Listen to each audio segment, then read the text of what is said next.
Hello guys, welcome back to our channel again. I hope you all are doing well and staying safe. So हम लोग कर रहे थे आर्यन जी के bye मनोहर पांडे, जिसमें हमने मॉडर्न हिस्ट्री स्टार्ट किया था एंड हमारा आज का टॉपिक है द रिवॉल्ट ऑफ 1857. सो बिना टाइम वेस्ट किए चलिए स्टार्ट करते हैं. ये जो रिवॉल्ट ऑफ 1857 है, स्टार्ट हुई थी मेरठ में 10 मई 1857 में, ठीक है. एंड इसके मतलब इस वॉर के इस रिवॉल्ट के होने के जो मेन कारण थे, जैसे कि पॉलिटिकल कॉजेज अगर देखें तो doctrine of lapse, the policy of doctrine of lapse थी. एंड इकोनॉमिक कॉज अगर देखते हैं तो हैवी टैक्सेशन, ठीक है, मतलब ज़्यादा टैक्स का लगना, evictions, discriminatory traffic police against Indian products and destruction of traditional handicrafts that had peasants, artisans and small zamindars, ठीक है, जो इंडियन प्रोडक्ट से उनके अगेंस्ट ज़्यादा डिस्क्रिमिनेशन होता था, ठीक है. उसके बाद में मिलिट्री डिस्क्रिमिनेशन आता है, जैसे कि इंडियन सोल्जर जो है वो उनको बहुत कम सैलरी दी जाती थी, ठीक है. तो वो और उस टाइम पे क्या होता था कि वो अपने रैंक, जैसे मान लीजिए कि अगर किसी का रैंक जो है वो सूबेदार है तो वो उससे प्रमोट नहीं होता था, राइज नहीं होता था. तो ये एक मिलिट्री डिस्क्रिमिनेशन था. उसके बाद में आता है ग्रीवियंसेस ऑफ सिपाही. ये जो एनफील्ड राइफ़ल की इंट्रोडक्शन थी, ये इनके मतलब इस टाइम पीरियड में ही जब रिवॉल्ट हुआ उसमें ही थी. और कार्टिएज जो किससे बनते थे, एनिमल फैट से, ठीक है, वो उनको प्रोवाइड करा दिए जाते थे. नेक्स्ट आता है centres of revolt and leaders. तो हमने पढ़ना है कि सेंटर कहाँ कहाँ थे एंड उस सेंटर पे लीडर कौन था रिवॉल्ट में, ठीक है. फर्स्ट है दिल्ली, इनमें यहाँ पे लीडर थे बहादुर शाह सेकंड और बख्त खान. एंड ब्रिटिश सुप्रेसर थे जॉन निचोलसन और हडसन, ठीक है. उसके बाद में है बनारस, लियाकत अली जो लीडर थे, और ब्रिटिश सुप्रेसर थे जेम्स नील. उसके बाद में कानपुर, नाना साहिब तांत्या टोपे, अजीमुल्ला खान यहाँ पे लीडर थे. एंड यहाँ पे ब्रिटिश सुप्रेसर थे कैम्बल और हैवलॉक, ठीक है. उसके बाद में आता है लखनऊ, हजरत महल और बेगम ऑफ अवध जो थे वो यहाँ पे लीडर थी. एंड हैवलॉक, जेम्स नील और कैम्बल जो यहाँ पे ब्रिटिश सुप्रेसर थे, ठीक है. उसके बाद में आता है झांसी, यहाँ पे थी रानी लक्ष्मीबाई लीडर. एंड ये जो ब्रिटिश सुप्रेसर थे यहाँ पे सर ह्यूज रोज. उसके बाद में आता है बरेली, देन खान बहादुर शाह यहाँ के लीडर थे, सर कॉलिन और कैम्बल यहाँ के ब्रिटिश सुप्रेसर थे. उसके बाद में आता है अवध मतलब बिहार में, और यहाँ के लीडर थे वीर Kunwar Singh and William Tyler और विंसेंट आयर जो थे यहाँ के ब्रिटिश सुप्रेसर थे. तो ये आपको अच्छे से पढ़ना है और इसको अच्छे से लर्न भी कर लेना है, ठीक है. मतलब एक दो बार रीड करोगे तो आपके माइंड में ये सारी चीज़ें आ जाएंगी. उसके बाद में नेक्स्ट आता है कॉजेज़ ऑफ फेलियर, ठीक है, क्या कारण थे फेलियर होने के. तो जो निज़ाम थे हैदराबाद के, राजा ऑफ जोधपुर और Scindia of Gwalior, Holkar of Indore, ruler of Patiala, Sindh और कश्मीर, और Rana Nepal provided active support to the British, ठीक है. उन्होंने क्या किया, एक्टिव सपोर्ट किसको प्रोवाइड कराया, ब्रिटिशर्स को. उसके बाद में लीडरशिप एफिशिएंसी कम थी, comparative lack of efficient leadership, ठीक है. उसके बाद में नेक्स्ट आता है अभी इम्पैक्ट ऑफ द रिवॉल्ट. इस रिवॉल्ट के क्या क्या इम्पैक्ट रहे. तो इस रिवॉल्ट के जो इम्पैक्ट थे मेन वो थे, फर्स्ट था कि जो ब्रिटिश क्राउन था, मतलब एडमिनिस्ट्रेशन ने इंडियन एडमिनिस्ट्रेशन का जो कंट्रोल था ब्रिटिश क्राउन पर, गवर्नमेंट ऑफ इंडिया एक्ट 1858 ये पास हुआ. उसके बाद में रीऑर्गेनाइजेशन ऑफ आर्मी की जो है वो रीऑर्गेनाइजेशन हुई, ठीक है. रिवॉल्ट के बाद में, इस रिवॉल्ट के बाद में जो ब्रिटिशर्स थे उन्होंने डिवाइड एंड रूल वाली पॉलिसी को परस्यूएट किया, ओके. उसके बाद में आता है चीफ नेशनल एक्टिविटीज़. सो इनमें सबसे पहले आती है इंडियन नेशनल कांग्रेस, INC जिसको बोला गया है, ठीक है. तो ये इंडियन नेशनल कांग्रेस कब आई थी, 1885 में. किसके द्वारा, बाय A.O. ह्यूम, ठीक है, जो कि एक सिविल सर्वेंट थे, रिटायर्ड सिविल सर्वेंट थे. उसके बाद में इनका जो फर्स्ट सेशन कहाँ पे हेल्ड हुआ था, बॉम्बे में. किसकी प्रेसिडेंटीशिप के अंदर, WC बनर्जी की प्रेसिडेंसी के अंदर हुआ था ये, ठीक है, 1885 में. एंड 72 डेलीजेंट्स ने इसको अटेंड किया था ऑल ओवर इंडिया. डेलीजेंट्स मतलब मेंबर्स मान लो, ठीक है. उसके बाद में पहली जो 2 डिकेड थी ना आईएनसी की, मतलब इंडियन नेशनल कांग्रेस की जो पहली 2 डिकेड्स थी वो डिस्क्राइब की हैं किसमें, हिस्ट्री में एज अ मॉडरेट डिमांड। ठीक है, एज अ मॉडरेट डिमांड जो है वो हिस्ट्री में डिस्क्राइब की गई हैं। उसके बाद में आता है मॉडरेट लीडर्स कौन कौन थे, दादाबाई नरोजी और बहादुरुद्दीन तायबजी, उसके बाद में गोपाल कृष्ण गोखले, फिर सुरेंद्रनाथ बनर्जी और आनंद मोहन बोस। तो ये थे मॉडरेट लीडर्स। नेक्स्ट आता है पार्टीशन ऑफ बंगाल, जो कब हुआ था, 1905 में हुआ था। ठीक है, तो जो पार्टीशन अनाउंस हुआ था, अभी ये पार्टीशन ऑफ बंगाल किसके द्वारा हुआ, लॉर्ड कर्जन के द्वारा। ठीक है, कब हुआ था, 16 अक्टूबर 1905 में। तो जब ये अनाउंस हुआ एक रॉयल प्रोक्लेमेशन के द्वारा, तब क्या हुआ था, ओल्ड प्रोविंस जो थी बंगाल की वो रिड्यूस की गई साइज में। ठीक है, साइज में उसको कम कर दिया गया, क्योंकि वहाँ पे तब क्या बनाया था, ईस्ट बंगाल और असम। ठीक है, उसको मतलब रिड्यूस करके ईस्ट बंगाल और असम बना दिया और बाकी का रहा बंगाल।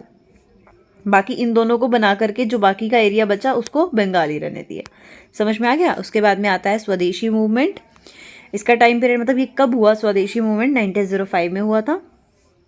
इसका ओरिजिन जो, ठीक है, इस मूवमेंट का जो इसका जो ओरिजिन था वो था anti partition movement of Bengal.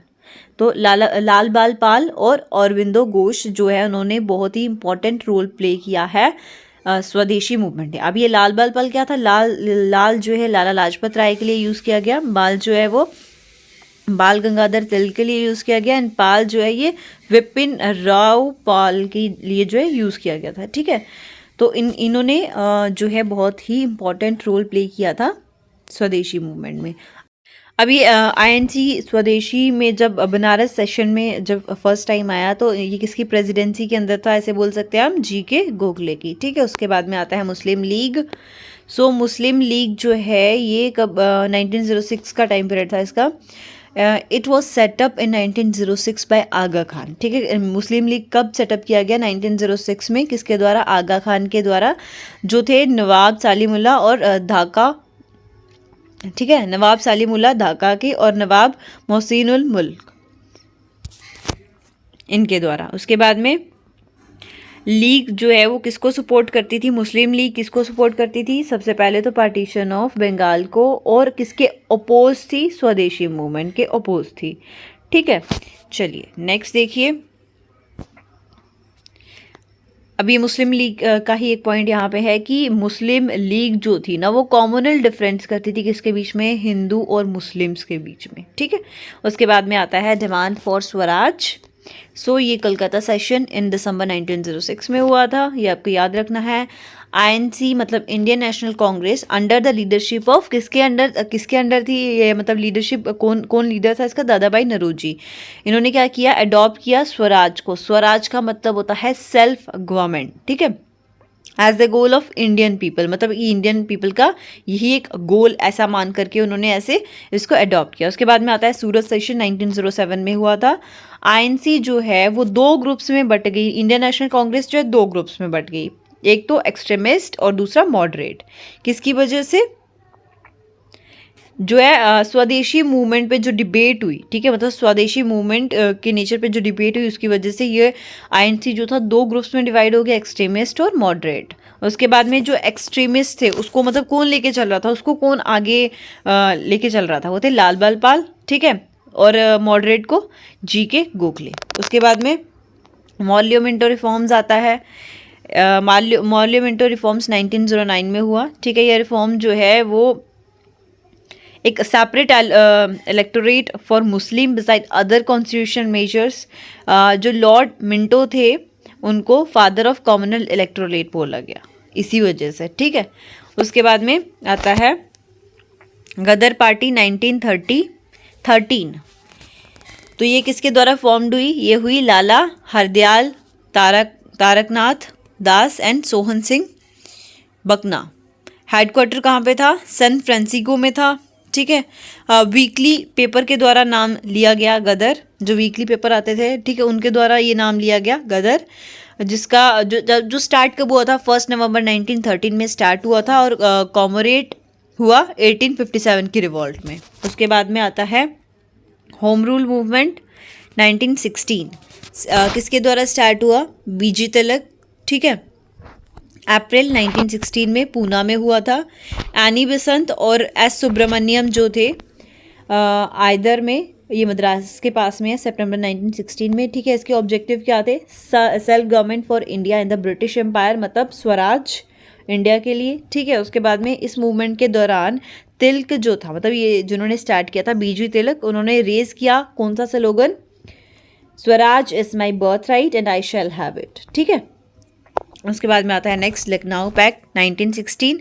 सो ये पैक्ट किसके बीच में हुआ था? इंडियन नेशनल कांग्रेस और मुस्लिम लीग के बीच में। इन्होंने एक वॉर को फॉलो किया जो किसके बीच में थी? ब्रिटेन और टर्की के बीच में थी, ठीक है। और किसको लीड कर रही थी ये वॉर? एंटी ब्रिटिश फीलिंग्स को मुस्लिम के साथ, ठीक है। तो दोनों की ऑर्गेनाइजेशन जो थी वो जॉइंटली काम कर रही थी डोमिनियन स्टेटस कंट्री के लिए, ठीक है, कांग्रेस के लिए, और एक्सेप्ट कर रही थी सेपरेट इलेक्टोरेट मुस्लिम्स के लिए, ठीक है। उसके बाद में चलिए नेक्स्ट आता है अगस्त डिक्लेरेशन 1917।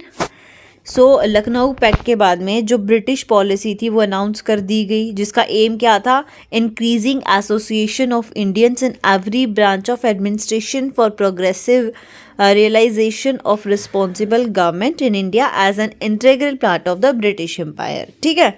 मतलब लखनऊ पैक्ट के बाद में ब्रिटिश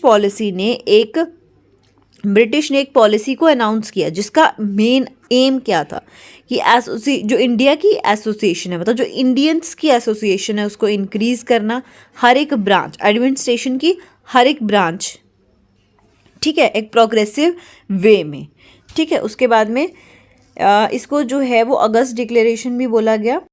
सो ये जो मॉन्टेज सैम्स फॉर रिफॉर्म या फिर एक्ट ऑफ 1919 जिसको बोला गया, ये इसी डिक्लेरेशन पे बेस था। उसके बाद में आता है राउलेट एक्ट जो 18 मार्च 1919 में हुआ था।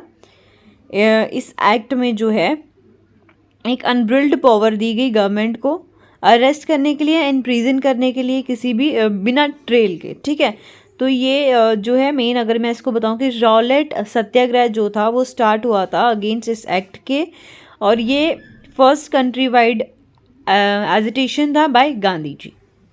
इसमें आपको कुछ ज़्यादा याद नहीं रखना, बस इतना ही याद रखना है, ठीक है।